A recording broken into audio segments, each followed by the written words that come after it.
E aí, pessoal, eu sou o Renato Troves, que estou aqui hoje com uma presença muito sensacional, que é a Tabata Sejas. Ela é psicóloga e hoje nós vamos falar de um assunto um pouco diferente do normal. Pois é, estamos aqui sempre falando de alguma coisa de entretenimento, cultura ou qualquer coisa assim, mas hoje vai ser um pouquinho diferente.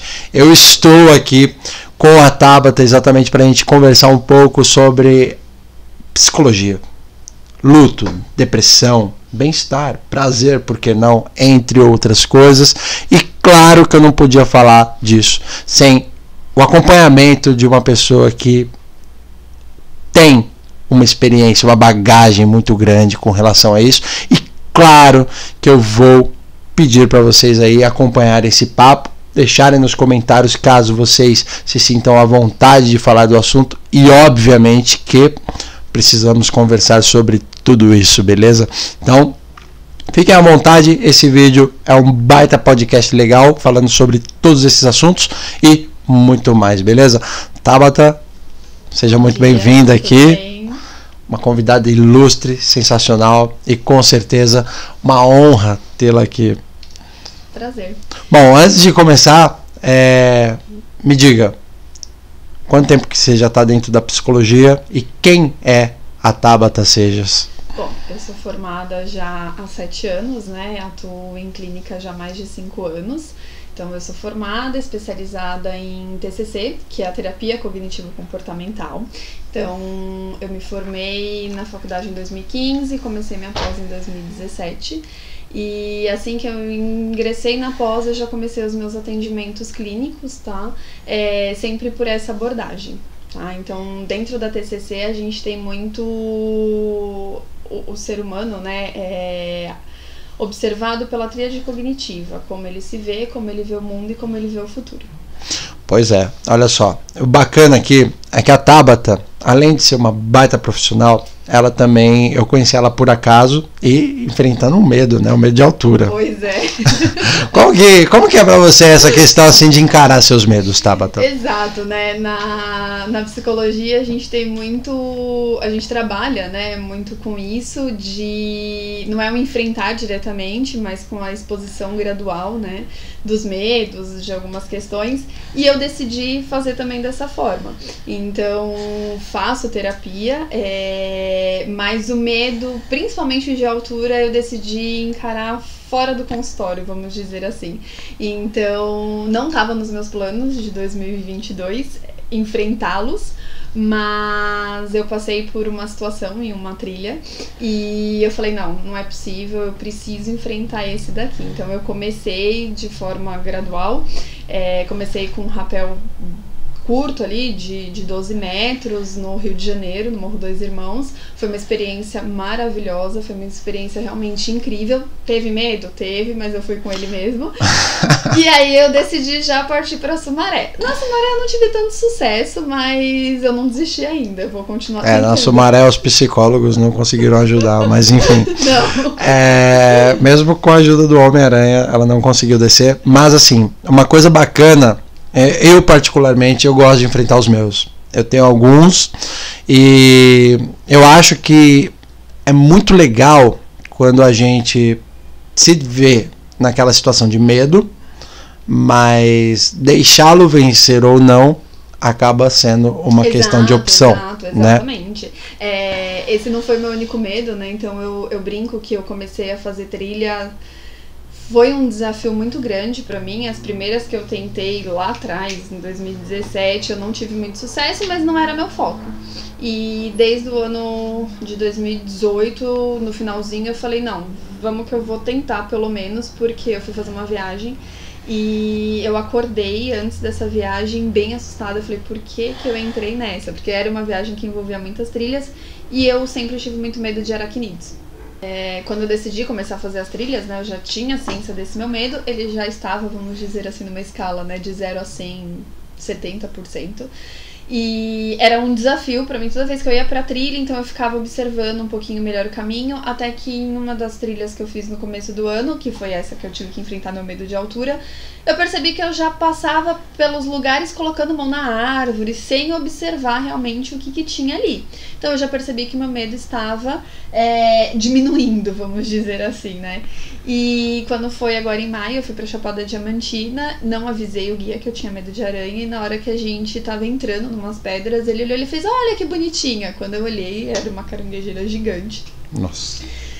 Eu não tive coragem de chegar perto, pedi pra ele tirar uma foto. Eu falei, você pode tirar uma foto, né? Por quê? Porque pra mim foi um momento muito marcante, né? Além de todos os desafios que eu venho enfrentando em 2022, que eu me prontifiquei, né, a encarar esses medos, essas aventuras, eu achei muito legal. Foi um momento assim que eu olhei e falei assim, nossa, agora eu não tô com medo, porque se fosse em outra situação eu teria pedido pra voltar, eu não teria conseguido continuar, eu teria travado literalmente. Então eu pedi pra ele tirar uma foto, eu falei, mas você fica aí na frente da aranha, eu vou passar aqui rapidinho só pra ter certeza que ela não vai voar no meu pescoço. Aí ele deu risada, ele fez, não, tudo bem.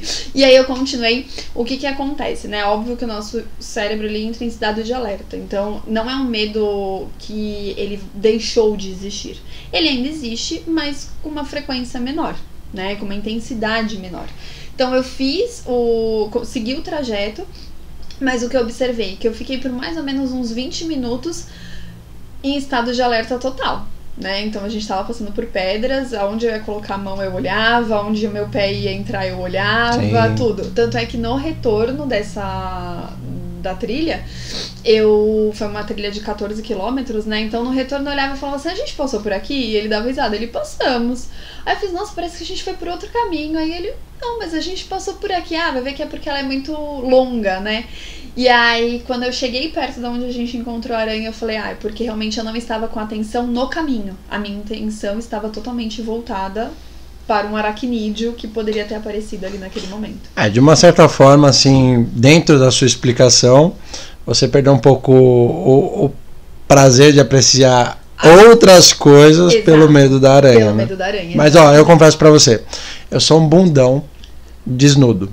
Então, o que acontece? Tipo, se eu tiver descalço, eu sou um belo bunda mole. Descalço. Eu gosto de ficar descalço, mas, por exemplo, se eu sei que ali tem um rato ou qualquer coisa assim, eu breco, né? Então, o que acontece? Por exemplo, bichos, eu só pego sem luva em cachorro. É isso. Gato, papagaio. Agora eu tô indo por um caminho um pouquinho diferente, porque a Sabrina gosta muito de bichinho. Tá. Então, o que acontece? Tipo, eu incentivo ela a se aproximar deles. Isso é muito bom, né? Afinal de contas, são as experiências que contam. Uma coisa intrigante é que, assim, eu não pegava passarinho na mão. Hoje a gente passa aqui voltando para casa e eu vejo os passarinhos na gaiola, eu vou lá e peço pra Sabrina colocar a mãozinha neles, eu faço carinho neles e tudo mais. Mas eu gosto de enfrentar essas coisas, sim, entendeu?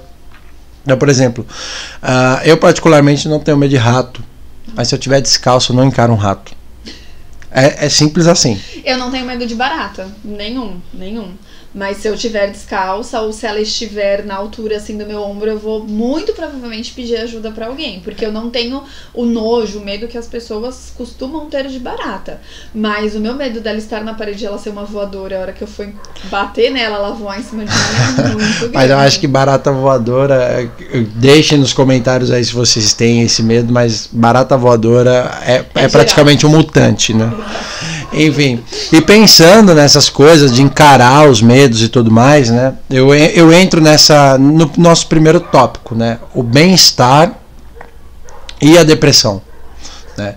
Que nem você falou, você faz trilhas, você faz, para quem não segue ela aí no Instagram, ela posta bastante coisa do que ela faz, e uma das coisas mais legais que eu acho, assim, de acompanhar um pouco a rede social dela é exatamente isso. O fato de estar em contato com a natureza, o fato de conhecer lugares legais pra caramba, né? Porque, querendo ou não, quando você faz uma trilha, muitas vezes você faz uma viagem para chegar em algum lugar bacana, então, tipo, não se trata só da trilha, se trata da viagem, se trata da onde você fica hospedada, se trata de uma série de fatores aí que envolve todo esse translado, né? E ao mesmo tempo você tá vendo vida, não só no sentido físico de ser humano, mas no geral, de seres vivos, de paisagens e tudo mais, tal, ok. E ao mesmo tempo, é uma das coisas que me deixa intrigado, né? Essa questão de tipo assim, sabendo que existe tudo isso, eu busco meu prazer em shows de rock and roll, que eu gosto pra caramba, eu busco meu prazer em cantar. Eu canto mal, eu sei, gente, mas eu gosto de cantar. Isso não anula o seu gosto. Não anula meu gosto, exatamente. Eu gosto de jogar, eu gosto de assistir filmes e tudo mais, eu busco esses prazeres em mim, né? Mas o que você acha, ou pela sua visão periférica da psicologia, o que você vê que possa tirar todo esse brilho desse prazer de algo para uma pessoa ir ladeira abaixo, falando de uma maneira bem grotesca mesmo, a depressão? Tá. Bom, a gente tem que entender, né, que a depressão ela é um transtorno multifatorial, então ela tem questões genéticas, mas ela também tem questões de situação de vida. Então, às vezes, um ser que não tem, um indivíduo, né, que não tem nenhuma questão genética relacionada à depressão, ele passa por uma experiência, então a gente vem aí de 2 anos pesados, vamos dizer assim, né? Então, eu acho que não só pra mim, pra você, eu acho que pro mundo, a pandemia, ela trouxe muito isso. Então, ela trouxe desemprego, ela trouxe divórcios, ela trouxe perdas, as pessoas, né, perderam vidas, perderam parentes, perderam pessoas próximas, tiveram pessoas que não perderam só uma, mas perderam várias pessoas próximas por conta da Covid, então isso é um fator que pode levar à depressão, pode desencadear a depressão.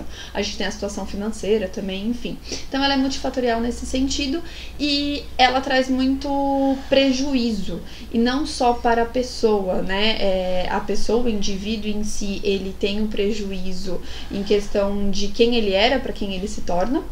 Então ele deixa muitas vezes de ter vontade de trabalhar, ele deixa muitas vezes de ter vontade de sair com os amigos, de ter aquela vivência social que ele tinha antes, e até prazeres muito básicos para a vida, que é o de comer, né? Então alguma coisa que ele gostava muito de comer ali antes e que deixava ele feliz. Eu sou uma pessoa, né, que se você me oferecer um bolo com café, eu falo, vamos, é agora, né? Marca aí na agenda. E a pessoa com depressão, até essas coisas ela pode deixar de gostar.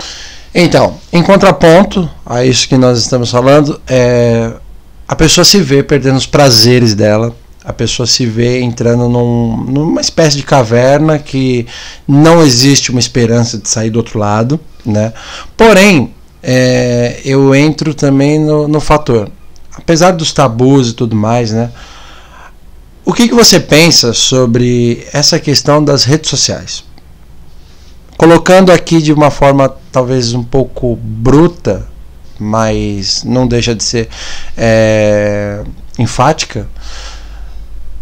Quando a gente fala de redes sociais hoje, a gente vê um monte de opiniões, né?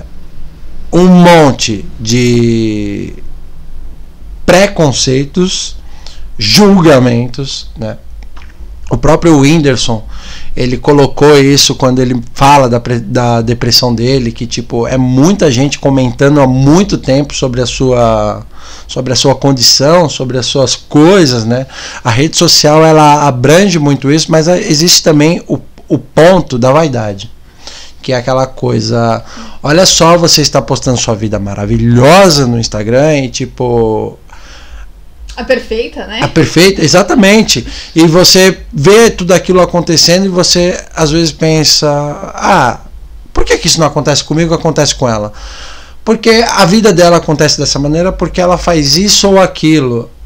Enfim, aquele monte de julgamento e tudo mais. Você acredita que essa vaidade, essa prepotência que as redes sociais, essa força como as redes sociais, elas dão essa segurança e ao mesmo tempo essa espada de julgamento, né, entre as pessoas, você acredita que isso pode aflorar essa questão da depressão? Uma coisa que é muito importante colocar, né, a depressão nesse sentido, né, nessa forma que a gente conhece, que é tão divulgada, então da pessoa sem prazer nenhum, da pessoa que dorme o dia inteiro, da pessoa que não se alimenta mais ou que come em excesso, né, enfim, ela é uma forma de um nível já elevado da depressão. A depressão, ela começa dando sinais bem pequenos, né? Então aquela pessoa que antes gostava de sair com os amigos, agora começa a selecionar um pouquinho melhor, tem um pouquinho mais de preguiça. Aquela pessoa que antes se arrumava, que era super vaidosa, hoje em dia já não vê mais, começa a ver menos sentido em se arrumar. E as redes sociais têm grande influência nisso, né? Exatamente por conta do que você acabou de colocar. Então, eu olho ali na rede social, eu vejo a blogueira, ou eu vejo a minha amiga, né, maravilhosa sempre, ela tá sempre linda, ela tá sempre comendo as melhores coisas, então ela acorda às 5 da manhã, ela vai malhar, às 7 ela tá tomando café da manhã, ela tá fazendo isso, tá fazendo aquilo.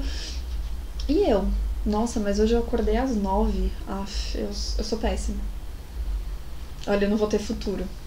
Né? Ela acordou às 5, ela já leu, ela tomou café, ela fez exercício, ela isso, ela aquilo, e eu fiz o quê?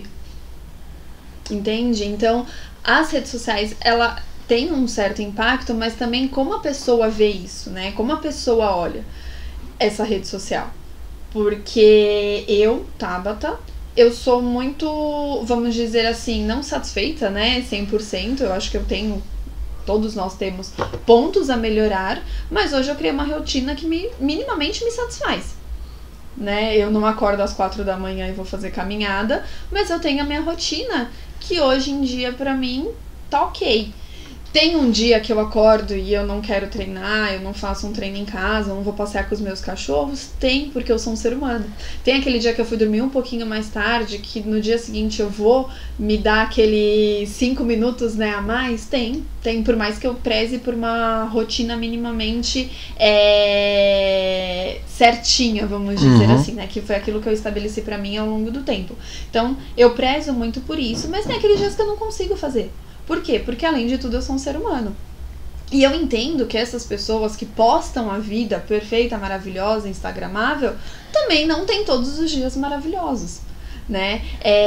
Mas pra pessoa que tá entrando em um quadro depressivo ou que já tem, né, na genética ali um traço depressivo, fica um pouquinho mais difícil de ver. Fica um pouquinho mais difícil de observar isso e de entender. Por quê? Porque dentro, né, do quadro depressivo, ele tem a visão negativa do mundo. Lembra que eu falei sobre a tríade cognitiva, né? A visão que eu tenho sobre mim, Sim. sobre o outro e sobre o meu futuro. É exatamente isso, eu tenho uma visão negativa. Então, a depressão, ela é muito caracterizada, né, pela tristeza e pela culpa excessiva. Então, quando a pessoa olha o outro ali levantando, né, bem cedinho, fazendo isso, fazendo aquilo, eu olho e falo, eu não faço, eu me culpabilizo por aquilo, porque eu poderia estar fazendo. Só que essa tristeza, esse embotamento, às vezes não me permite a fazer isso. Né? Então eu vou perdendo o prazer das coisas, eu vou perdendo o prazer das pequenas atividades, e quando eu trago as pequenas atividades, talvez um café com bolo com os amigos, né? Talvez sair para jantar com uma amiga que antes era algo super prazeroso, agora mas tá frio, ou se não, tá calor demais, eu começo a não querer fazer essas pequenas atividades. E para as pessoas, né, ao meu redor, isso fica um pouquinho difícil. Por quê? Por conta disso. Tá só com preguiça. Tá só com isso. E quando eu vou ver, meu amigo já tá num estado de depressão muito avançado. Sim. Certo. E ainda aproveitando esse gancho mais para o fator contrário, né? Você está se vendo perdendo suas vontades, você está se vendo perdendo prazeres, isso eu converso com vocês também. Vocês estão vendo que a sua rotina tem mudado, né? Mas ao mesmo tempo, você tem a iniciativa de falar assim, peraí, eu quero sair dessa, né? Não é tão simples assim, principalmente para quem está dentro desse universo de depressão e tudo mais, né? Vivendo esse estado, mas aí é que tá. Quando que como, talvez seja a maneira de perguntar, como que a pessoa ela pode buscar essa mudança interior dela. Tipo, olha só, eu tô vendo que eu tô indo para um caminho que não é meu, né? E peraí, o que eu posso fazer para mudar isso? Ao mesmo tempo, já enganchando uma outra pergunta, tô vendo que você, Tabata, parou de fazer suas trilhas. Tô vendo que você tá com pensamentos mórbidos, você não tem mais aquela felicidade na conversa que é de costume, né? Eu tô identificando que a sua personalidade está mudando para uma personalidade mais preocupante, né? Como que eu faço para mim poder, tipo, identificar esses traços? Bom, respondendo a pergunta, né? De fato, é muito difícil. Até mesmo por conta disso. Porque no início, né? Eu acho que é só uma preguiça. Eu acho que é só uma falta de vontade. Eu não consigo identificar 100% que eu posso estar em depressão.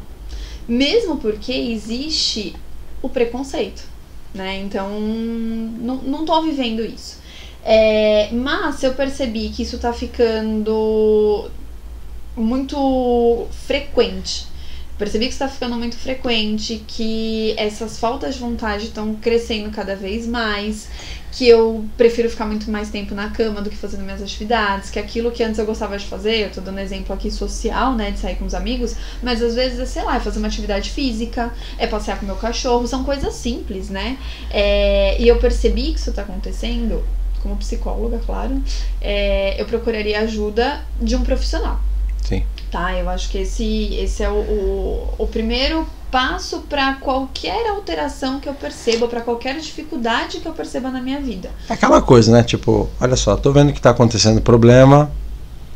Minha vida realmente mudou, eu preciso. Minha vida mudou de repente, né? Da água pro vinho. Então, ontem eu trabalhava, hoje em dia eu não tenho mais emprego. Então, vamos procurar uma ajuda profissional, tá? E aí, é claro, às vezes como eu acabei de falar, né, da questão financeira, eu não tenho dinheiro para investir em uma terapia agora, tá? Mas então eu vou procurar uma ajuda. As faculdades, hoje em dia, você deixa o seu nome lá, eles te chamam, existem, né, outras alternativas, existem psicólogos que trabalham com preço social, então eu posso ir atrás disso, né, de uma ajuda profissional. Primeiro passo. Segundo passo é, ok, o que eu fazia antes que eu parei de fazer? Que eu não consigo fazer. E por que eu não tenho mais esse prazer? Né? Antes eu treinava todos os dias, agora, nossa, eu não consigo nem pensar, nem me imaginar, porque eu chego na academia, eu vejo as pessoas felizes, eu não tô naquela vibe. Então, ok, então antes eu ia 5 vezes na semana, passa aí 2, passa aí 3, né? Vamos trabalhar, eu brinco muito com os meus pacientes, vamos trabalhar com meu momento de bem-estar, né, meu autocuidado, eu chamo muito de autocuidado, vamos trabalhar com meu momento de autocuidado que não seja intensivo, que não seja 7 dias na semana, mas que seja 3, que seja 2, que eu minimamente faça alguma coisa pra mim. Muito por conta do trabalho remoto, para quem veio pro trabalho remoto, essa questão de ligar o computador às 7 da manhã, desligar o computador às 8 da noite, dentro de casa, porque antes eu tinha o trajeto de ida, o trajeto de volta, eu tinha o meu horário de almoço, eu tinha tudo, e hoje em dia o notebook tá ali. Eu sou uma pessoa que eu trabalho na cozinha, eu tenho meu escritório, mas eu trabalho na cozinha. Por quê? Porque tá mais fácil pra eu pegar água, pra eu ir à banheira, então a minha chance de ficar longe do notebook é menor. Se alguém me ligar e eu estiver pegando água, eu só fecho a geladeira e foco ali no meu trabalho, entende? Sim. Mas isso não é 100% saudável.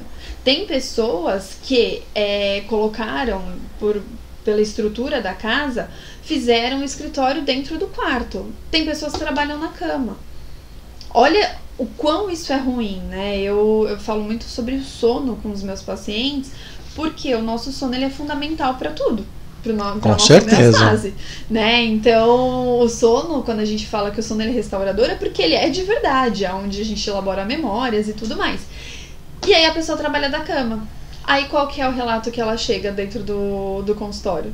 Nossa, eu tô com uma dificuldade pra dormir, eu tô com uma insônia. Por quê? Porque eu simplesmente fechei o notebook e coloquei ali do lado e minha cabeça continuou trabalhando.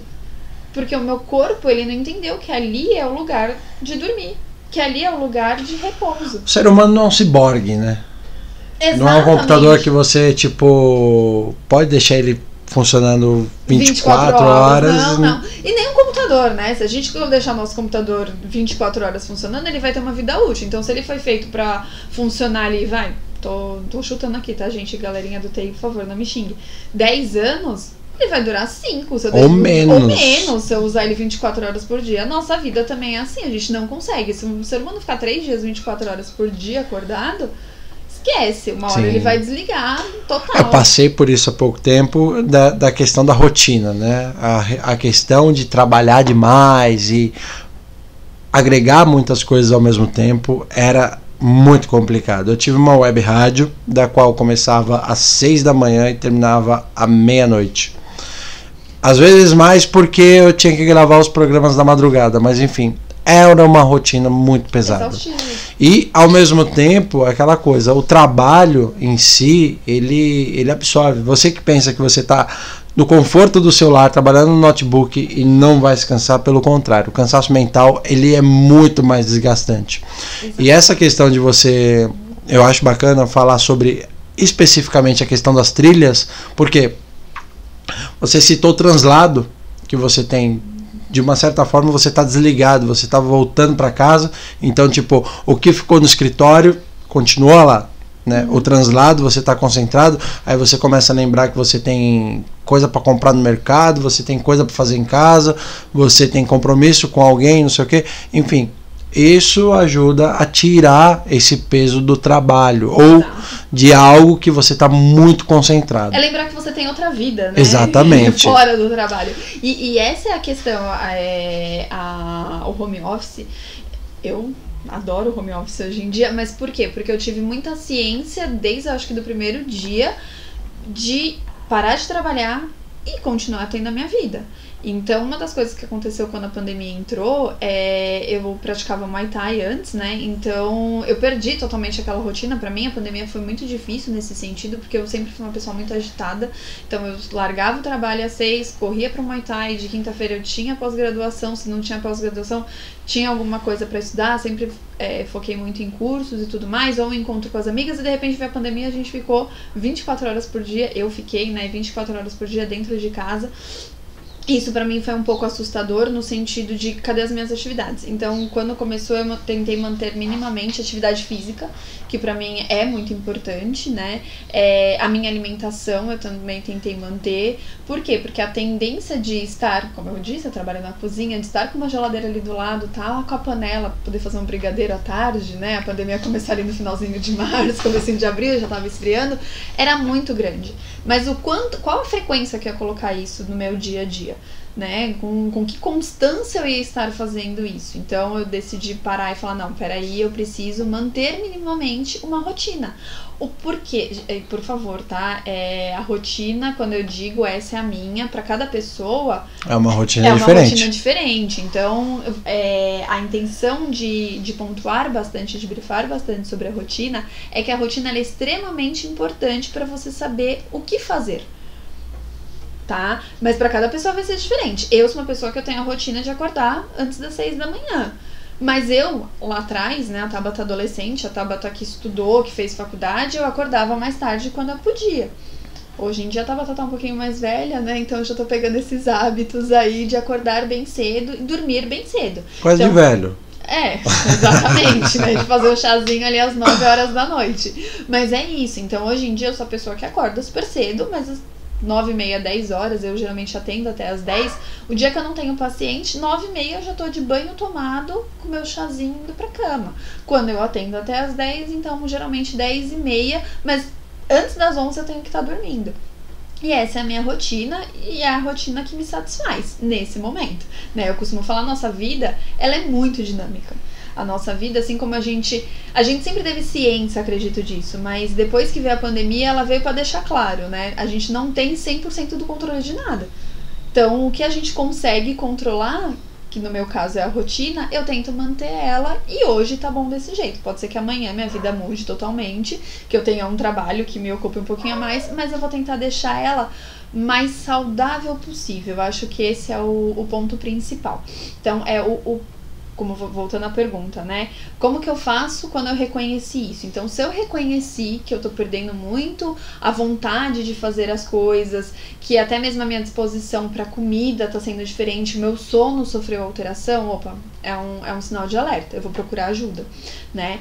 Eu nesse momento não consigo financeiramente investir em uma terapia, vou procurar outras formas. Preciso falar com alguém, não quero falar com os meus amigos. A gente tem hoje, eu queria até deixar aqui o CVV, né, com o telefone 188. Então, se eu percebi aquele dia que eu vou deixar aqui para vocês, por favor, conseguirem fazer esse contato, tá? Por favor, porque é muito importante. Percebi que, nossa, eu perdi todos os prazeres da minha vida, eu não consigo mais fazer o que eu fazia antes, eu não tenho prazer em assistir uma televisão que antes pra mim era super divertida, agora eu não tenho mais, eu quero ficar na cama o dia inteiro dormindo, ou sento ali no trabalho e o trabalho já não gera mais a irritação, a raiva que eu tinha antes, sabe? O que eu posso fazer? Posso procurar algum desses meios. Então, a terapia, posso procurar uma faculdade que eu me inscreva ali para poder receber esse suporte também, ou eu posso ligar para o CVV. Eu acho muito importante colocar isso.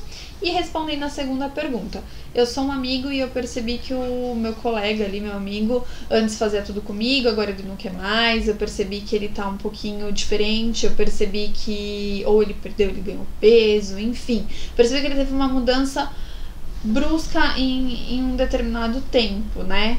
Você tá bem? Como que você tá? Você quer conversar comigo? A gente pode procurar outros meios de te ajudar? Então, se mostrar presente, se mostrar ali. Talvez, como amigo, você não tenha conhecimento, né, técnico, óbvio, mas você pode se mostrar presente. Eu acho que esse que é o principal caminho, se mostrar presente. Vamos fazer alguma coisa, então vamos sair pra comer, vamos sair. Você quer que eu vou até aí pra gente assistir um filme? Eu acho que se mostrar presente é fundamental. E fica a dica pra vocês. Eu falo de experiência própria aqui, tá? Eu tava tendo uma rotina super, super, super corrida nesses últimos meses, principalmente. Uma montanha de coisas acontecendo e tudo mais, e você se vê ali. Eu tenho uma motivação muito grande, que tem 2 aninhos, é linda, maravilhosa, e não faz eu perder o meu foco por nada. Mas eu vou compartilhar com você uma coisa muito pessoal minha. Antes da Sabrina, eu não tinha uma perspectiva de vida maior que 50 anos. Eu acho que muita gente pensa que não quero ficar velho, né? E o que acontece? Após o nascimento da Sabrina, eu hoje não vejo dessa maneira, né? Mas é que tá. O grande ponto que eu quero compartilhar isso com vocês é exatamente isso. Tipo, você se vê nesse... É a vida. Você sabe que em algum momento você vai nascer e você sabe que em algum momento você vai morrer. Ponto. Essa perspectiva, esse peso que a pessoa às vezes carrega de tipo, eu não quero dar trabalho para as outras pessoas, que quando eu ficar velho não vou conseguir fazer nada, essas coisas todas assim. A pessoa se vê ali ficando velha, não tendo motivações, né? Eu citei a Sabrina exatamente porque a Sabrina de fato é o que faz com que eu ganhe força todos os dias, né? Então o que acontece? Pensando nisso, dentro de uma rotina que a pessoa está trabalhando direto, que a pessoa não anda tendo tempo para nada e tudo mais, tal, que a pessoa não se vê numa perspectiva, de fato não vê ali uma espécie de continuidade que possa dar para sua própria vida. Enfim, dentro desse ponto, buscar essas motivações, buscar esses prazeres é um remédio, entre aspas, galera, para que isso seja uma saída para essa questão de tipo, olha só, não vejo mais esperança em nada. É uma forma de medicar isso? Você pergunta em relação a... Motivações. As motivações, sim. Elas servem de gancho para tipo, ei, estou num mar de areia movediça, já está consumindo aqui o meu queixo e tipo, eu preciso sair disso. Sim. A questão é que, né, muitas vezes na depressão a pessoa não consegue enxergar uma motivação. Por isso que eu dei o detalhe do mar de areia movediça. Ela não se vê. Ela não se vê. Exato. Praticamente ela já está entregue quando Exato. a areia está aqui.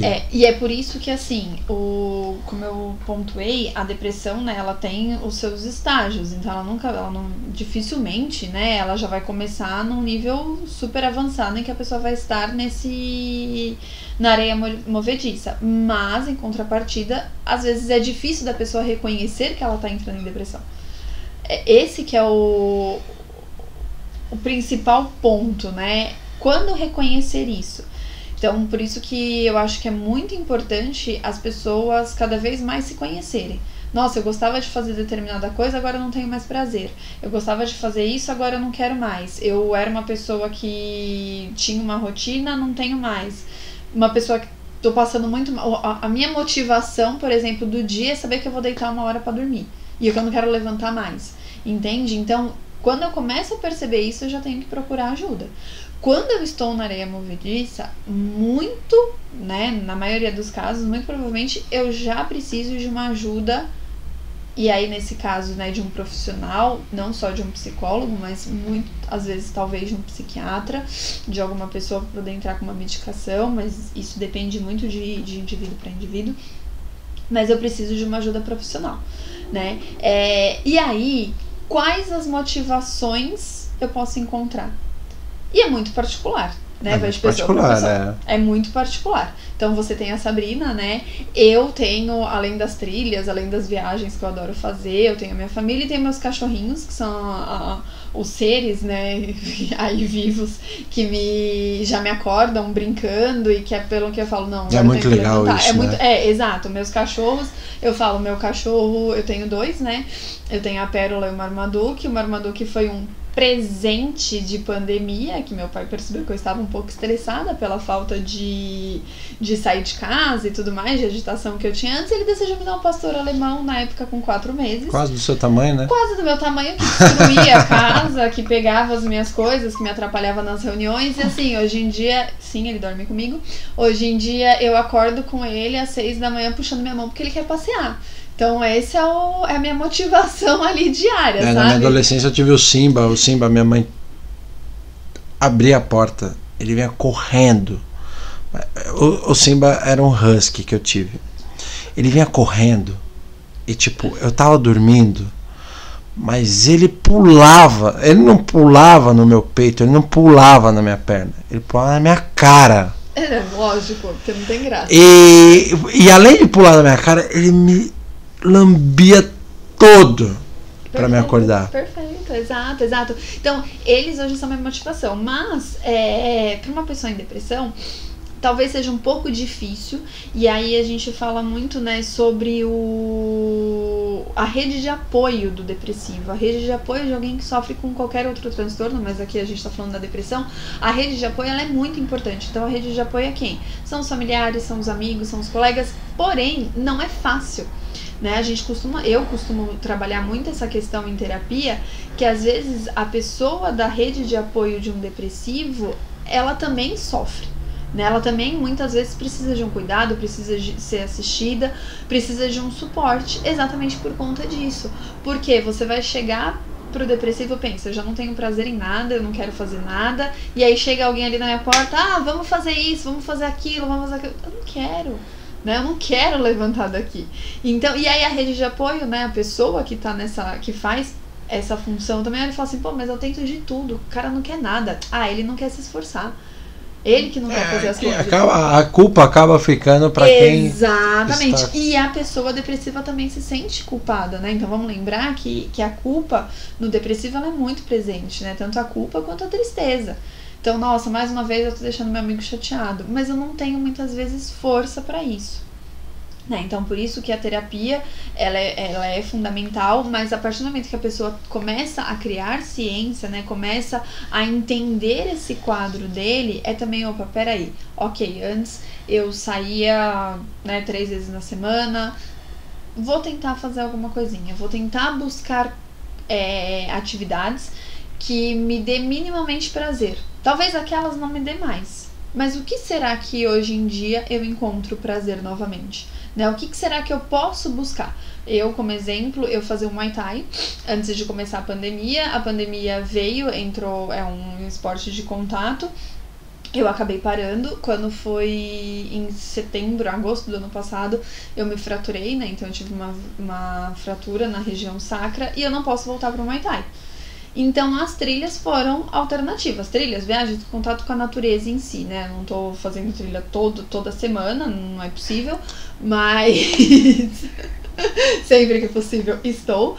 Porém, é uma alternativa que eu encontrei de uma atividade que me dê prazer, né, e que eu consiga ter esse contato com a natureza, e que eu consiga mexer o meu corpo, porque no Muay Thai eu mexia muito o corpo, eu tinha contato com outras pessoas, eu fazia um Muay Thai num grupo de mulheres que eu amava, assim, era segunda e quarta-feira, era meu momento de descompressão total. Eu falo que era descompressão porque eu chutava, dava soco, dava risada com as meninas, a gente conversava pra caramba, e eu saía de lá leve. E hoje eu não tenho mais isso. Então hoje eu tenho a trilha. Eu subo, eu xingo, eu reclamo, eu falo que eu nunca mais vou fazer aquilo. E assim que possível eu estou de novo. Mas por quê? Porque é algo que me desestressa. Eu conheço pessoas, né? Eu fiz amigos maravilhosos em trilha, conheci pessoas maravilhosas me desafiando, né? Fazendo ali um rapel. Então, assim, isso pra mim é uma motivação. É a motivação de, nossa, minha semana foi estressante, foi desgastante, né? Eu trabalho, então, eu tenho um trabalho em escritório, eu paro meu trabalho no escritório e começo os atendimentos, então de terça, quarta e quinta, geralmente eu começo a trabalhar às 7 da manhã e paro de trabalhar às 10 horas da noite, é um pouco exaustivo o serviço, né, como psicóloga, então ele é cansativo, porque eu lido com pessoas, eu lido com histórias diferentes, né, nos dias de atendimento, então eu preciso de uma válvula de escape, eu preciso de algo que minimamente me dê prazer e que motive. Então as trilhas eu encontrei exatamente essa questão. É algo que eu faço ali de fim de semana, uma viagem, né, que eu faço de fim de semana e que eu volte ali pra segunda-feira 100% renovada. Se não 100, né, porque às vezes eu tô quebrada, mas 90%. Ah, mas uma coisa bacana das trilhas que você tá falando aí, e é uma coisa que eu vejo também, corpo. Exato, né? exato, tô mexendo o corpo. Você tem sim a exaustão, você tem a aeróbica, a anaeróbica, entre diversas outras coisas, e de alguma forma também você está exalando tudo aquilo, né? Exato, exatamente. Então, assim, no meu caso foi a trilha, né? Mas, putz, Tabata, nossa, eu detesto fazer trilha, eu detesto entrar no mato, eu detesto caminhar. Gente, a gente tem N coisas, É muito peculiar o gosto de cada um, né? Exatamente, é muito, muito pessoal o gosto de cada um. Então, o que eu posso fazer que me dê prazer? O que eu já fiz alguma vez na vida, né? Ou o que as pessoas fazem que eu acho interessante, que eu poderia fazer? Hoje em dia tá bem na moda, né? O vôlei na areia. Abriram... Vôlei na areia, vôlei de praia? Mas não é na praia, né? Tem alguns lugares... Tem alguns clubes, sim, exatamente. Então, assim, nossa, eu gosto de atividade física, então vou procurar isso, né? Eu posso ir sozinha. Então, o que eu posso fazer... Vôlei de arena, é os negócios de arena, não é? Isso mesmo. Então, assim, o que eu posso fazer que me chama atenção, que eu gosto? Eu gostava de jogar vôlei na época da escola. Eu sempre odiei qualquer tipo de esporte que tivesse... Eu sempre me machuquei, sempre tomava bolada, sempre saía com uma unha quebrada. Não que na trilha não saia, né? Mas, assim, esportes, assim, nunca foram a minha praia, né? Eu nunca curti muito, mas pra outra pessoa pode ser maravilhoso, né? Eu conheço pessoas que adoram, que fazem. Então, o que eu gosto de fazer? Uma culinária, eu gosto de fazer... buscar dentro do universo, né? Dentro do seu universo, o que eu posso fazer? Acho que essa é a pergunta, né? não tenho mais prazer nisso, não tenho mais prazer, às vezes, com essa roda de amigos, né? Esse ciclo de amizades é um ciclo de amizades em que eu não me encaixo mais tão bem. Será que não tá na hora de começar a selecionar outras amizades? Conhecer gente nova. Conhecer gente nova. Culturas novas. Eu acho isso muito legal. Uma das coisas bacanas de viver o rock and roll, viver que eu falo, não é só você colocar no seu playlist aí do seu celular e escutar no ouvido, não. É exatamente isso. Eu, quando fui adolescente, eu nunca fui deslumbrado com artistas nem nada, mas aí eu conheci o Capital Inicial, banda, né? Tava tocando CDzinho lá, pô, legal pra caramba isso. E graças a isso eu gostei muito do Capital Inicial e eu comecei a viajar bastante. E eu viajava muito mesmo, tipo 3, 4 vezes por semana eu não estava em São Paulo.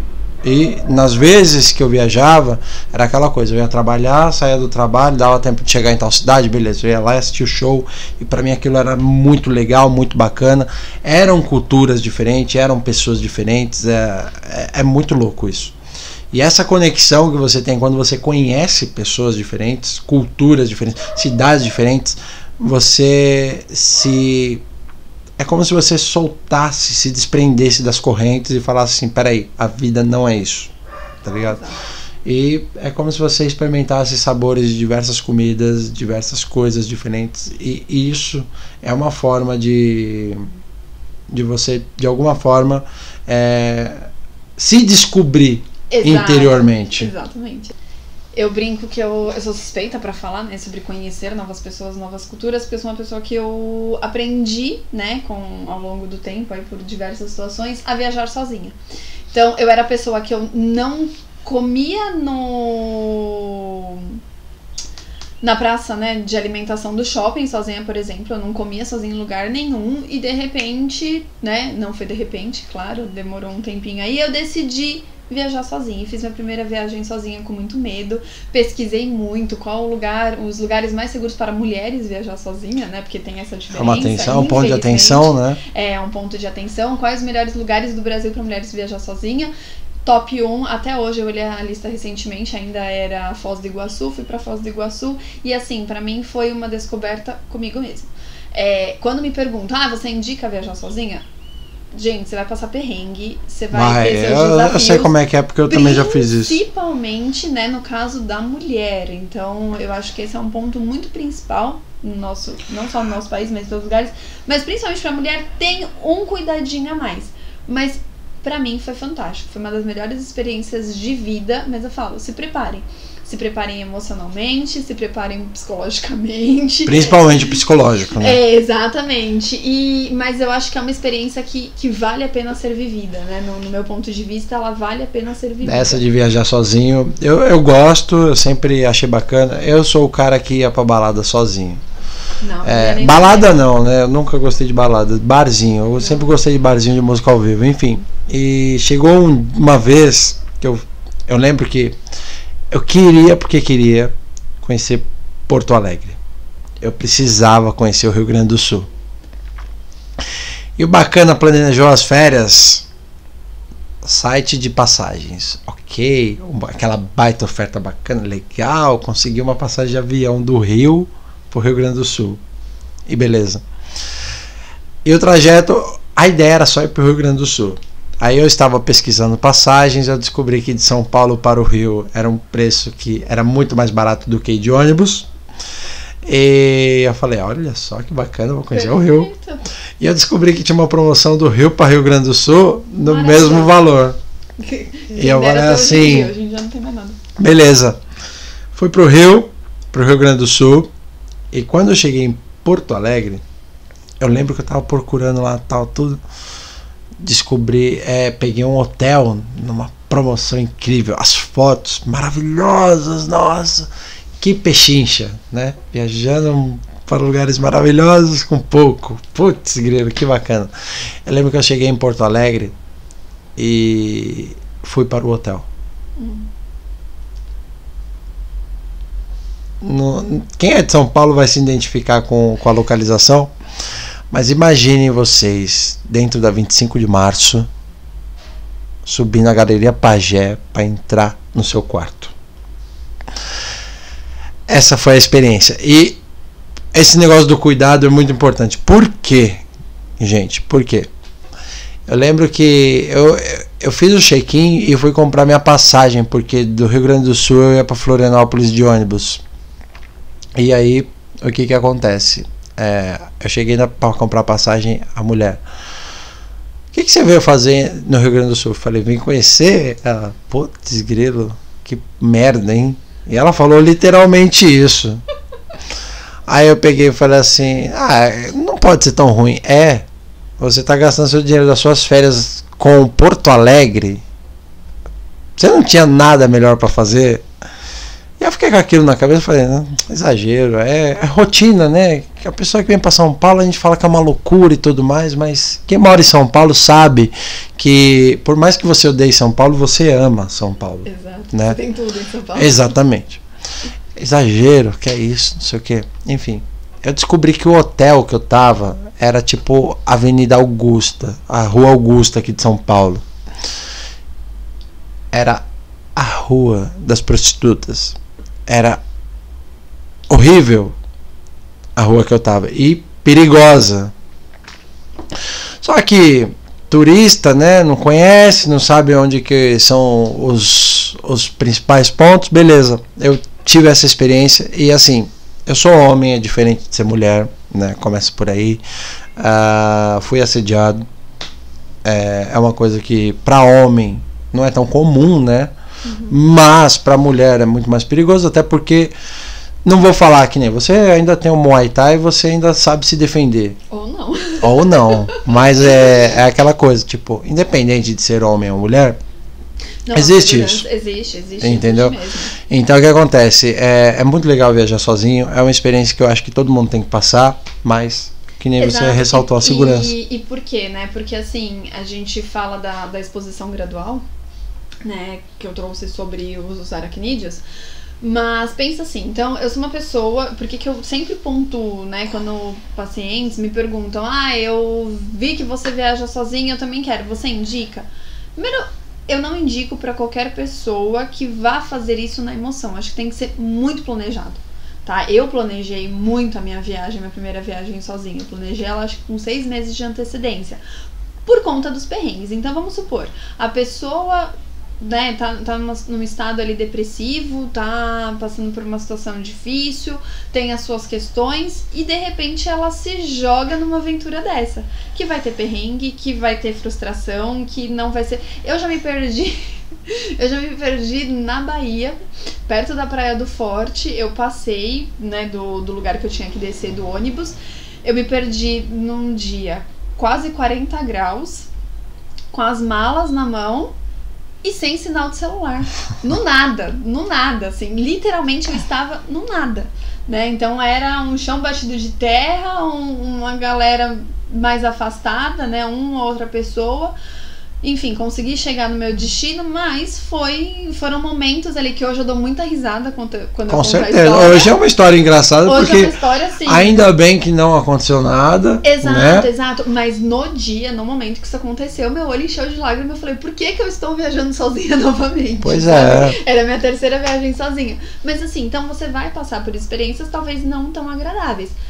Então, eu não indicaria pra alguém. É a mesma coisa que falar, né? Eu tenho medo de altura. O que eu vou fazer? Vou pular de bungee jump. Gente, vamos devagar. Vai devagar. Vamos devagar. Por quê? Porque a chance dessa experiência ser muito mais negativa, e a gente fala muito sobre o viés confirmatório, né? E eu falo: tá vendo? Eu não deveria ter feito isso porque eu não nasci pra isso, porque a altura é péssima. É muito alto. Então, a gente tem que ir gradativamente. Vamos dar pequenos passos, né? É a mesma coisa quando me perguntam: meu sonho é fazer academia, cuidar do corpo, cuidar da alimentação, vou começar, segunda-feira começa a dieta, começa a academia, Vai com calma, por quê? Porque daqui a pouco vai passar uma semana, seu corpo vai estar doendo.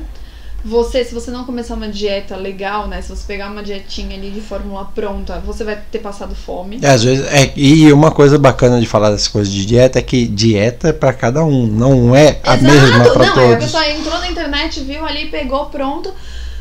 passou fome durante a semana, tá com o corpo dolorido, na outra semana, se ela chegar na outra semana, né? Porque geralmente ela chega no terceiro, no segundo dia, ele fala, não quero mais. Então, vamos colocando as coisas, vamos fazendo essas pequenas mudanças gradativamente, um dia de cada vez, aos pequenos passos, né? A gente não... Vamos pensar ali na nossa infância, a gente não saiu do engatinhar para o correr. A gente caiu muito, a gente sentou muito, a gente levantou, a gente chorou, não ficou com medo talvez de andar porque tomou um tombo feio. A vida ela é assim. Pois é. Né? O nosso dia a dia literalmente é assim. A vida é assim. Literalmente a vida é assim. Quantos tombos a gente não toma por dia? Vamos deixar né, pela vida.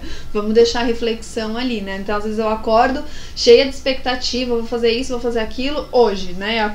Ontem já tava com tudo certinho, amanhã eu vou levantar, combinamos o horário, eu acordei com uma extrema dor de cabeça, não consegui abrir o olho. E quase não rola. E quase não acontece. Então a vida é assim, às vezes a gente se planeja muito pra uma coisa e essa coisa acaba não acontecendo. E aí vem a frustração. A frustração, ela é ruim? Não, mas a gente precisa aprender a lidar com ela. Assim como, né, o transtorno da depressão. A depressão tem cura? Não, a depressão não tem cura, mas ela tem manejo, né? Ela tem como eu trabalhar ela. Então, por isso, até aquela segunda pergunta que você me fez, né? A rede de apoio precisa estar pronta para isso. Ela precisa estar pronta para me dar suporte e muitas vezes ela precisa ser suportada também. Sim. E muitas vezes também, você me corrija se eu estiver errado, tá? É a vontade da pessoa também de querer sair.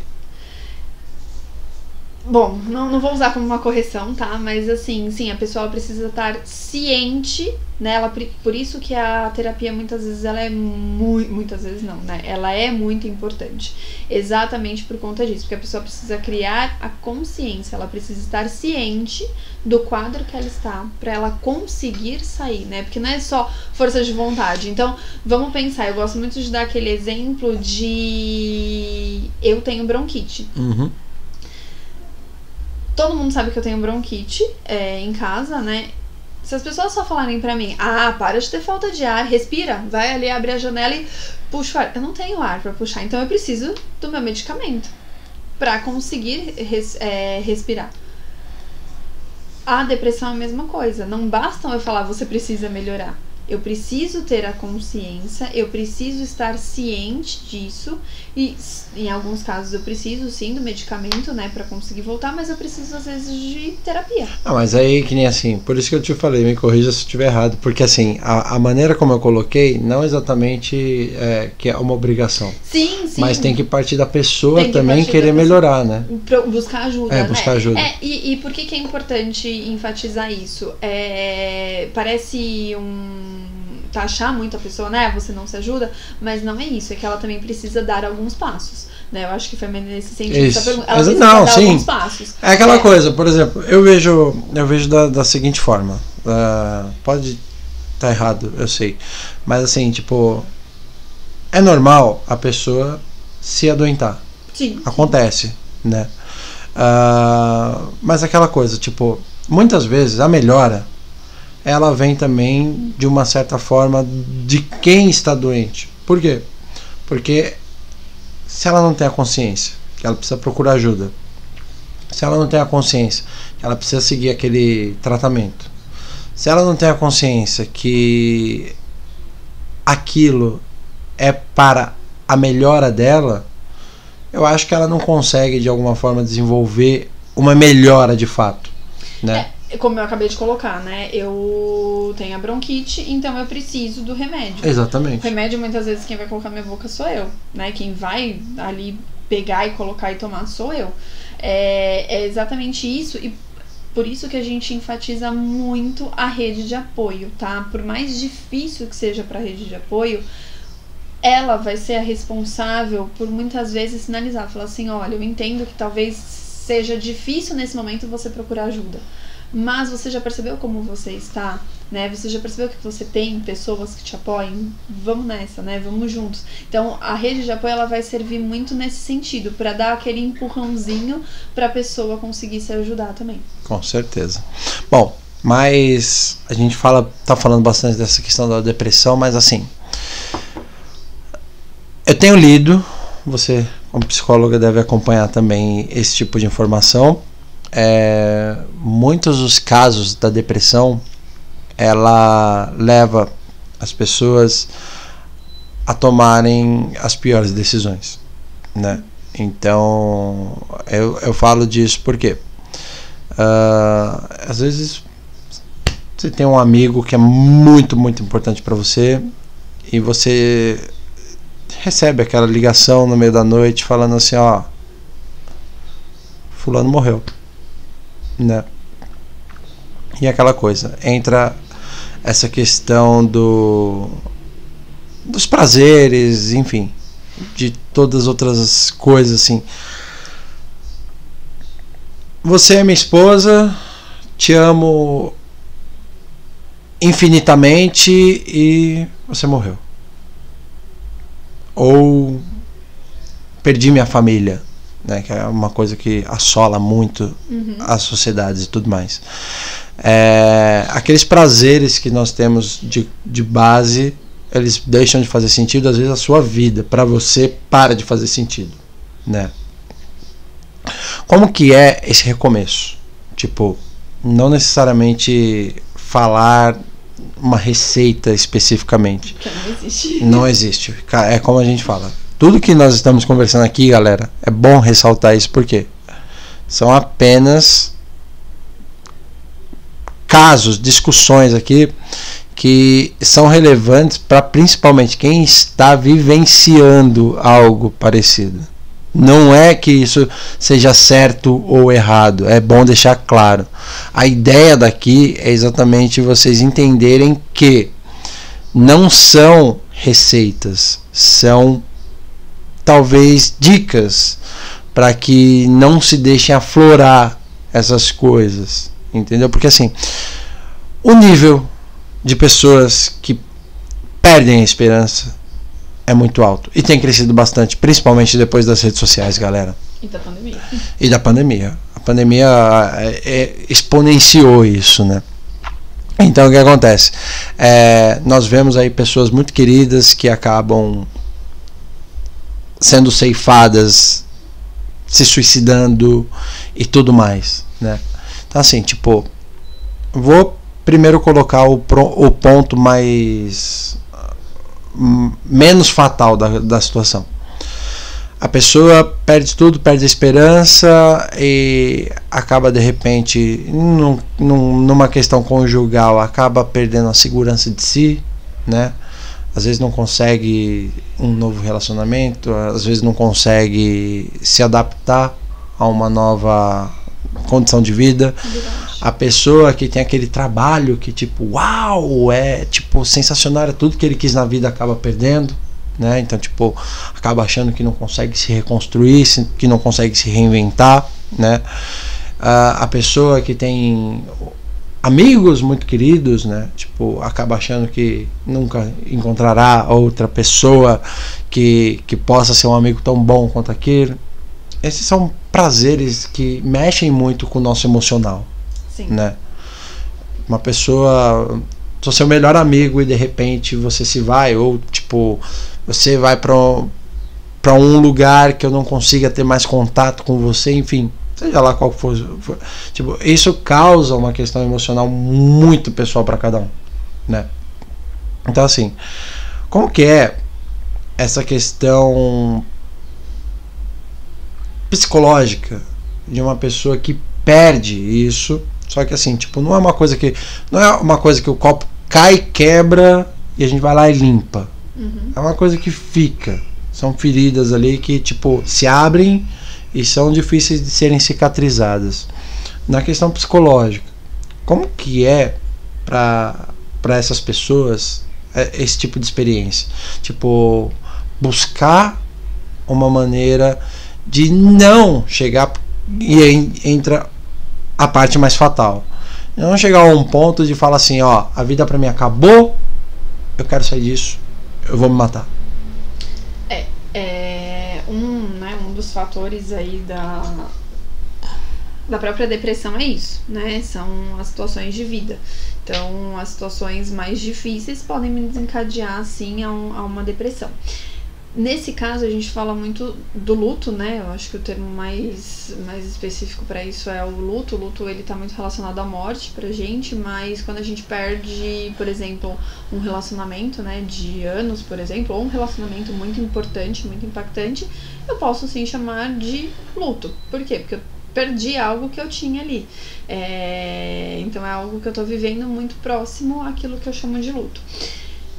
Ele é... O luto, a gente traz ele como luto em si, né? Então eu perdi, eu tenho aquele meu tempo, afinal de contas eu tenho tristeza, né? Eu tenho a frustração de ter perdido alguém e tudo mais. Cada pessoa passa por ele de uma forma individual, né?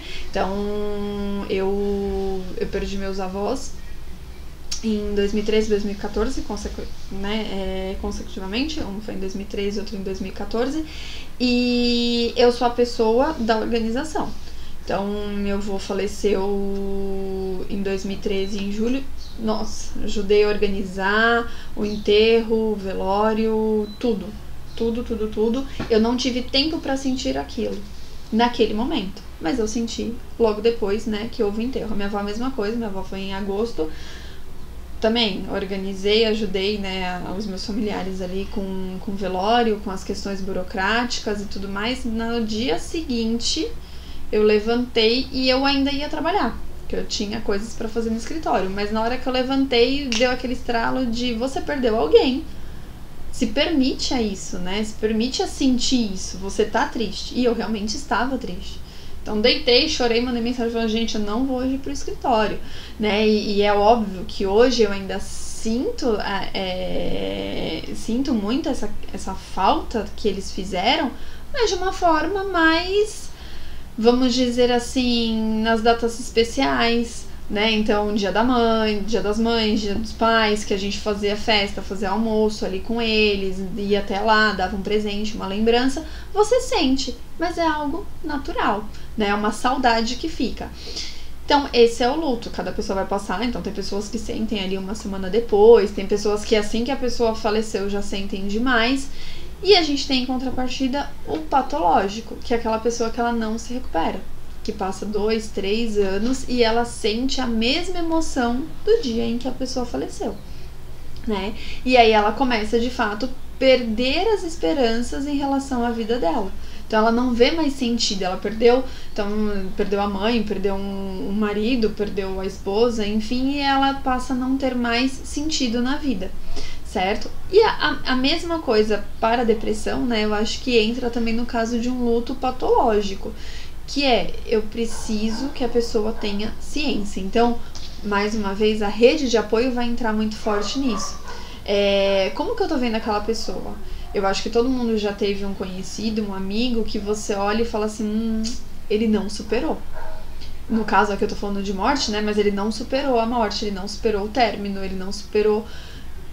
Por quê? Né? O que está acontecendo na vida daquela pessoa? Como que eu posso ajudar? Mas é óbvio que a pessoa também, ela começa a perceber, né, essa mudança. Então eu não encontro mais sentido em nada. Mas no caso do luto, eu acho que é um pouquinho mais complicado, né, da gente abordar, mesmo porque é muito individual. Eu acho que cada pessoa passa por esse processo, passa por esse estágio e vai muito também do grau, né? De quem era essa pessoa pra mim. É uma pessoa muito provavelmente muito próxima, mas quem era essa pessoa pra mim? Como que eu posso, né, de certa forma, sair dessa? Como que eu posso, de certa forma, voltar a encontrar prazeres? Você trouxe muito sobre a sua filha, né? Mas às vezes a pessoa, ela tem ali outras motivações, mas a dor que ela tá sentindo é tão forte que ela acha que ela não vai conseguir superar, que ela não encontra motivos pra superar. Então ela pode até acordar e ver ali o filho, né, ver os filhos e tudo mais, mas a lembrança dessa pessoa que ela perdeu, dessa situação pela qual ela está passando, pra ela, naquele momento, ser muito mais forte. Eu sei que muito se leva a exponencialidade que a gente falou das redes sociais e tudo mais, mas tem um grande fator. Uma pessoa que leva a ceifar sua própria vida, ela simplesmente, quer se livrar da dor que está passando, né? Mas muitas vezes também falta talvez aí entra um leque de possibilidades que talvez seja a questão de bom senso, a questão de alguém que possa apontar uma direção diferente, alguém que possa mostrar alguma forma de solucionar aquela situação, né? Mas o grande fato é, a pessoa que chega a se suicidar, eu vi um dado que parece que no ano, só aqui em São Paulo, são duas pessoas que se suicidam por dia, né? A gente tem dados de 800 mil. 800, isso mesmo. Enfim, só aqui em São Paulo dá mais ou menos 804 suicídios por ano. Só aqui em São Paulo, na cidade de São Paulo. Ou seja, se a gente for parar para pensar num nível país, vai ser vários mil, como você citou. E se a gente for parar para pensar em mundial, eu acredito que passe para alguns milhões. Mas enfim, no sentido atual, eu li um livro da Maria Luísa Dias que fala sobre isso, né? O nome do livro é Cartas de Adeus, e mostra, né, muito do fator psicológico junto com o fator das vítimas. Ela analisou ali várias situações junto de peritos da polícia e tudo mais, principalmente das questões das quais as pessoas matavam e deixavam a carta, né? Então, tipo, eles explicavam suas motivações para estarem ceifando as vidas deles. Enfim, nessa questão de a pessoa chegar a esse ponto de tirar a própria vida, seja pelo motivo que for, ninguém é juiz para ficar julgando qual que é a motivação, qualquer coisa assim, que isso fique claro. Talvez acho que boa parte do que acontece em relação a esses suicídios são exatamente julgamentos de pessoas que não estão vivenciando aquilo, né? Então, tipo, nesse ponto do suicídio, a pessoa chega a ceifar sua própria vida. Não sei nem como elaborar esse tipo de pergunta, porque não cabe nem a mim e muito menos a qualquer outra pessoa a julgar, mas assim, tipo, existe talvez a chance de essa pessoa desistir disso, ajudá-la a desistir disso, né? E ao mesmo tempo, no fato que ela desiste, as sequelas que ficam sobre essa decisão, porque em muitos casos a pessoa chega a tentar e não conseguir. O que é muito importante falar sobre o suicídio, né? Dentro da depressão existe uma grande chance, né, disso acontecer, mas o que é muito importante é que o suicida em potencial, existem 4 fases, né? Então existe a ideação, existe o planejamento, a tentativa e o suicídio. Por que a gente enfatiza muito a questão de procurar ajuda, de procurar uma terapia, de procurar um profissional? Porque desculpa, dentro, né, do atendimento psicológico, uma das coisas que a gente é treinado, vamos dizer assim, é para reconhecer a ideação suicida, tá? Não que pessoas que não sejam profissionais não consigam reconhecer. Então a gente começa a perceber indícios na pessoa, né? Eu acho que a desmotivação, o não ter vontade de fazer as coisas já são grandes indícios de que essa pessoa está com uma crença de desesperança muito grande, né? A perspectiva dela com a vida está sendo muito baixa. Então, as tentativas de suicídio é claramente uma busca ali por um olhar. É um sinal. Só que antes disso a gente já tem a ideação e a gente tem o planejamento. Então, assim como a gente com tudo que a gente faz na nossa vida, a gente não decide uma coisa de uma hora para outra. Ninguém pega e fala, vamos mudar de trabalho e sai do trabalho. A não ser que a pessoa, né, tenha questões de impulsividade. E aí também precisa de terapia. Mas a gente não decide, vamos mudar de casa. A gente não decide nada radical pra nossa vida do dia pra noite. A gente leva um tempo, a gente, será que não tá na hora de mudar de trabalho? Nossa, essa casa está ficando pequena pra mim. A gente tem a ideia, né? O que eu preciso mudar, né? O que eu preciso fazer? E aí a gente tem um plano. Nossa, eu vou construir a casa, vou alugar uma casa, ou vou comprar uma casa, ou se não vou sair do emprego, eu quero qual emprego. E aí a gente tem a tentativa, né? Então eu mudei de emprego, às vezes não gostei, eu mudei de casa, né? Nossa, tô super feliz e vou pra outra. No suicídio é a mesma coisa. Então a gente tem a ideação, o planejamento, a tentativa e o suicídio. A rede de apoio, mais uma vez, eu vou enfatizar isso muitas vezes, mas é óbvio, mais uma vez, né, eu tenho que pontuar, ser rede de apoio não é fácil.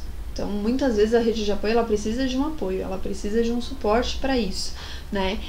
A rede de apoio, ela é fundamental nessa questão, porque ela muito provavelmente não vai reconhecer a ideação nem o planejamento, mas se ela estiver ciente de uma tentativa, por exemplo, ela já tem que correr, né? Porque existem pessoas que tentam várias vezes, não conseguem o suicídio, mas se na primeira, na segunda vez que ela tentar, ela já tiver um suporte, ela já estiver sendo assistida, ela já estiver sendo medicada, a chance de outra tentativa ou de conseguir o suicídio é muito menor. Entendi. E, consequentemente, tipo, essas sequelas de... Vamos supor, tentei me suicidar ontem, demora-se um tempo aí pra poder voltar as ideias pro lugar e tudo mais e tal, mas enfim, tipo... A maneira como eu sigo a minha vida a partir daí, sabendo disso, não cria na pessoa uma instabilidade de segurança sobre ela mesma? Tipo, posso tentar novamente? Olha, se ela tiver em terapia, isso a gente não pode, né, afirmar ou não, porque, né, cada pessoa é uma pessoa. É uma pessoa, exatamente, né? Cada indivíduo, ele é singular, não adianta. Mas se ele tiver em terapia, se ele estiver sendo assistido, se ele tiver com acompanhamento, a chance disso é muito menor, né? A partir do momento que ele cria a ciência, e aí vai muito também da resiliência de cada pessoa. Então, nós somos seres únicos. A chance é muito menor de que isso aconteça, mas não anula. Pode ser que sim. Né? Infelizmente, quando a gente fala de ser humano, pode ser que sim, pode ser que não. É que, assim, tipo, eu tô muito baseado porque eu fiquei muito impactado com isso, né? Tipo, as cartas que as pessoas deixam falando sobre as suas motivações, sobre o que faz. A vida é muito divina. Para quem tem, e mesmo para quem não tem crença, a vida é algo único. Tipo, não é igual ao videogame que vocês vão lá e continue, né? Não vai voltar do ponto que você morreu e continuar de novo. Não. É muito único isso. E daí veio a ideia de ter essa conversa com você. Por quê? Porque ao mesmo tempo que eu vejo a vida como algo único, luz, esperança e tudo mais, eu vejo a morte como, tipo, o fracasso total. Não literalmente nessa frase, porque assim, tipo, pode parecer muito bruto ou inconsequente o que eu vou falar, mas ao meu ver, a pessoa que ceifa sua própria vida, né, ela está desistindo de algo que é único. É algo que, tipo, nunca será igual, nunca haverá algo parecido com isso, né? Então, tipo assim, essa benignidade que tem a vida é algo que tem que ser aproveitado de todas as formas. Mais uma vez, né? Vamos lá. Cada ser humano, ele não, é singular. Sim, é singular, obviamente. Né? Então, e aí, essa que é a questão. Porque pra você, a vida é tudo isso. É por isso que eu enfatizei, pra mim. Exato. Talvez não, né? Muitas vezes pra essa pessoa que já perdeu a esperança, que já perdeu o prazer, que já perdeu a vontade, a vida já não faz mais esse sentido. Exatamente. Né? A vida já... Em algum momento da vida dele, talvez ele já tenha pensado isso antes, de que a vida não é tudo isso. E por isso, sim, tirar seria a melhor alternativa. Então, é isso. A pessoa, ela não tem essa perspectiva, né? Essa visão, talvez, do mundo, que a faça querer continuar aqui. Então, como eu falei, né, sobre a tríade, é a visão que ela tem dela, do outro e do mundo, né, do futuro. Então é muito isso, ela não tem essa visão de que a vida vale alguma coisa, de que a vida ela é tão especial assim, porque ela não tem motivos que façam a vida dela ser especial. Se eu te perguntar hoje, quais são os motivos que te fazem, né, a ter essa visão sobre a vida? O que te fez ter essa visão sobre a vida, né, sobre a vida e sobre a morte? Por isso que a gente fala que é muito subjetiva, é muito de cada pessoa. E, mais uma vez, é importante dizer aqui que, né, a qualquer sintoma desse tipo de assunto, ajuda CVV, é 188, é isso? 188, exatamente.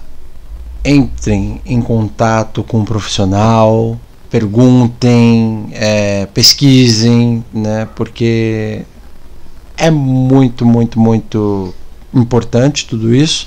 Eu acho que só, né, a gente tem só que tomar cuidado em relação à pesquisa, que é aquilo que a gente estava falando lá atrás. A depressão, ela se assemelha a uma série de fatores. Uma série de outros transtornos também. E a gente também tem que conseguir diferenciar o que é só uma tristeza, né? Por quê? Porque durante a vida a gente passa por momentos de tristeza.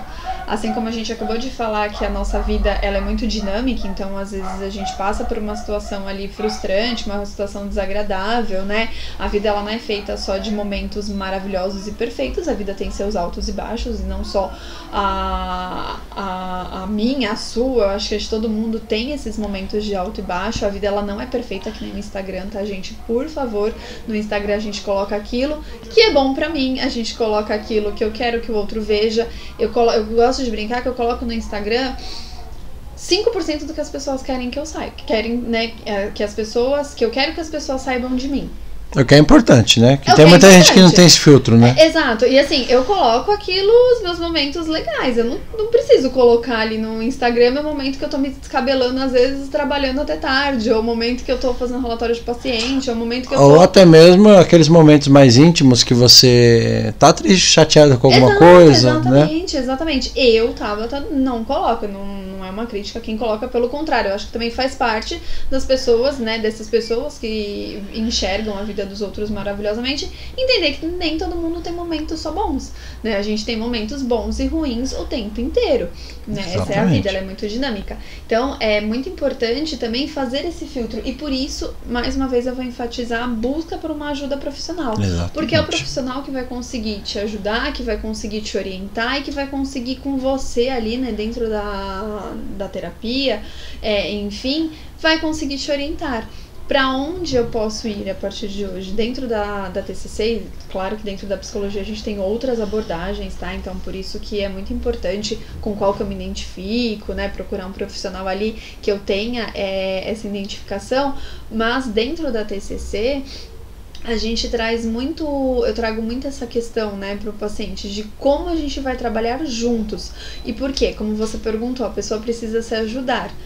É mais ou menos isso, é porque eu vou ter, dentro, né, da terapia, eu vou ter o meu 50% de participação, que é o meu conhecimento técnico sobre o assunto ou sobre os assuntos.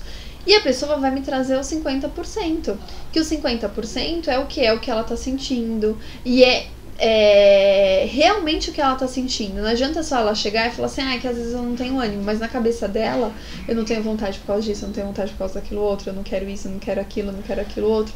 Então ela precisa trazer realmente pra terapia aquilo que tá acontecendo com ela precisa se permitir a descarregar isso na terapia, né, a abordar essas questões na terapia pra gente fazer o 100%, que é um plano de tratamento adequado.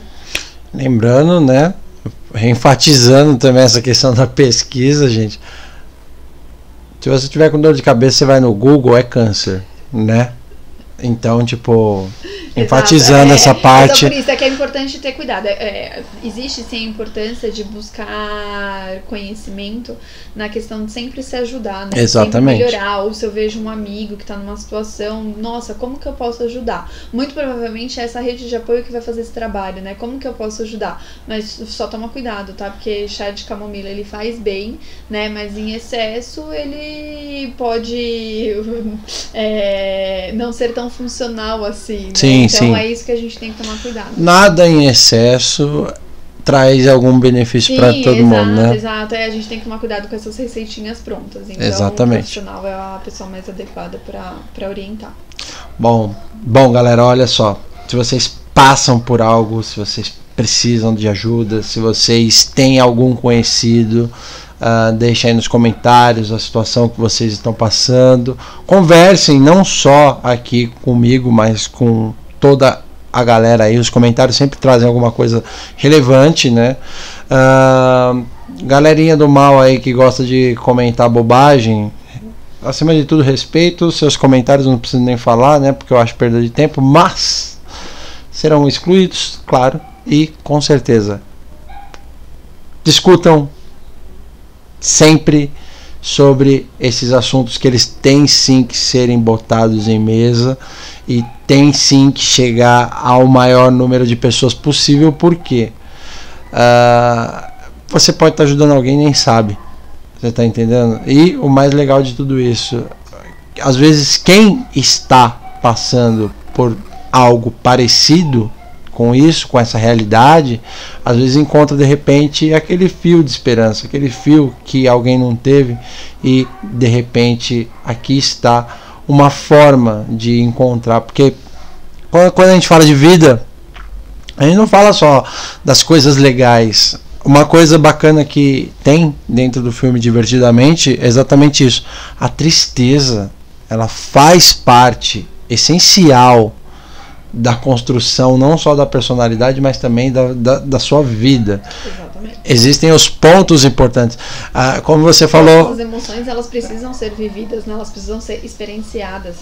Isso é fundamental. A gente só tem, como eu costumo falar, a gente não é alegre 100% do tempo. Exatamente. Então, se eu estiver, né, na alegria 100%, também tem um ponto aí que eu preciso levar em consideração. O que está acontecendo, né? A gente não fica alegre 100% do tempo, a gente não tem medo 100% do tempo, enfim. Então, por que a tristeza tem que estar ocupando minha vida 100%? Então, é um sinal de alerta. Sim, exatamente. Mas ela precisa existir. Exatamente. E, consequentemente aí, que nem Divertidamente é um baita de um filme exatamente por isso. Lá no final, quando acaba o filme, tem aquela coisa, a mistura da tristeza com a raiva, a mistura da tristeza com a vaidade, a mistura da tristeza com a alegria, enfim, tudo isso faz parte de quem você é. São as suas experiências que tornam quem você é, sabe? E obviamente que uma coisa que eu trago de bagagem do Batman é exatamente isso.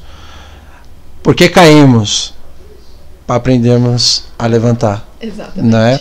Bom, com certeza. Tabata, foi um prazer enorme, uma honra, muito obrigado por você dispor do seu tempo. Espero ter ajudado, espero aí que as pessoas que realmente passem, né, por isso, ou que percebam alguém, ou que se percebam, né, saindo muito dessa rotina, procurem ajuda, que não seja profissional nesse primeiro momento, mas que seja aí alguém para falar, olha, eu acho que eu realmente estou precisando sair dessa. Com certeza. E você quer deixar seu contato para se alguém de repente se interessar em procurar seu serviço? A gente deixa aqui embaixo. Tá, eu deixo nos comentários, galera. Olha só, muito obrigado para quem assistiu o vídeo até aqui. Sensacional demais e com certeza sigam nas redes sociais aí, @Renatrovski, e com certeza mais conteúdos assim virão em breve, beleza?